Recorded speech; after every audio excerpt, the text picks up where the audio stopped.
Well, Yusek Rocky, I think definitely this is positive, no? Indikasyon to that we did a good act last year, no, or during the previous years. Finally, we were able to resolve a pandemic problem, no. So ngayon, nasa normal na tayo. Tingin natin mas mababawasan yung agam-agam ng ating mga kababayan at ng investors, no. So makakadagdag to ng kumpiyansa. So itong kumpiyansa na ito, sana makatranslate to economic investments and growth.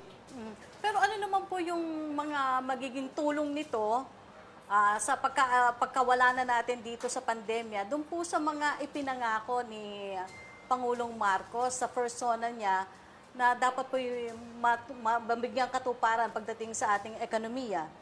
Got it right, no? Yung impact ng recent pag-announce na hindi na pandemya. Opo. And also yung mga ibang programa ng gobyerno, no, towards SONA.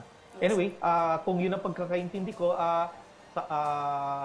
tingin namin talaga ay malaking tulong to sa pagdala ng dagdag investments dito sa atin, no? Mawawalan na kasi ng restrictions sa lahat ng sektor, no?